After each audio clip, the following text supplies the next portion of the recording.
سفر مظفر کا مہینہ زمانہ جاہلیت میں تو لوگ اس عقیدے کے حوالے سے اس مہینے کے حوالے سے غلط عقائد نظریات رکھتے تھے۔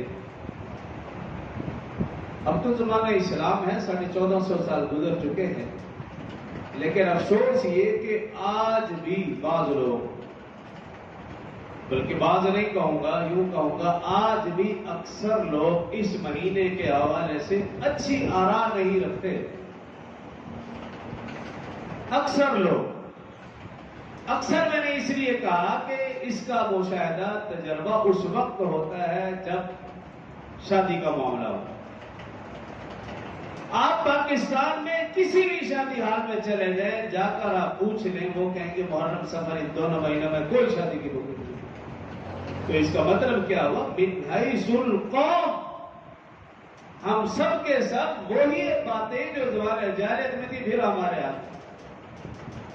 اگر کوئی ایک بندہ کوئی کوشش ہمت بھی کرتا ہے، کنبہ قبیلہ برادری سب چڑھائی کر دیں گے۔ اللہ کے بندے، آج تک کبھی کسی نے محرم میں شادی کی؟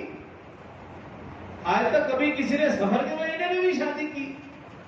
اور پھر من گھڑت باتیں بھی، فلاں نے کی تھی وہ مر گیا، فلاں نے شادی کی تھی وہ توڑ نہیں چڑھی، اپنی طرف سے باتیں بنا کے وہ جو ایک بندے نے ہمت بھی کی ہے نا، وہ بھی کیا۔ تو اس لیے میں نے کہا کہ بعض نہیں، اکثر لوگ آج بھی اس مہینے کے حوالے سے غلط عقائد اور غلط نظریات رکھتے ہیں۔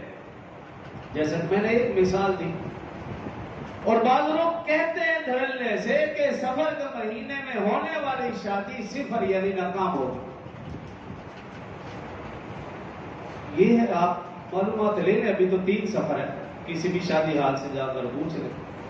محرم کے مہینے میں ہم شادی کا نام لیں گے، اللہ کے بندے یہ تو غم کا مہینہ ہے، اور آپ شادی کی بات کر رہے۔ اگر اس طرح دیکھا جائے تو شاید کوئی دن بھی ایسا نہیں جس میں صحابہ کرام، اہل بیت اعظام رضوان اللہ علیہم اجمعین کی شہادتیں نہ ہوئی۔ ہر دن میں کسی نہ کسی صحابی کی یا اہل بیت میں سے کسی نہ کسی کی شہادت ضرور ہے، کسی نہ کسی کی وفات ضرور ہے۔ اور اگر اس طرح سوچنے لگ جائے تو پھر ان کو ایک دن بھی نہیں بچتا۔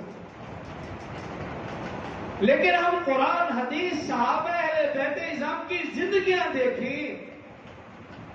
اللہ نے قرآن میں، رسول اللہ صلی اللہ علیہ وسلم نے احادیث مبارکہ میں کسی ایک دن کے حوالے سے بھی نہیں کہا کہ آپ فلاں دن شادی نہیں کر سکتے۔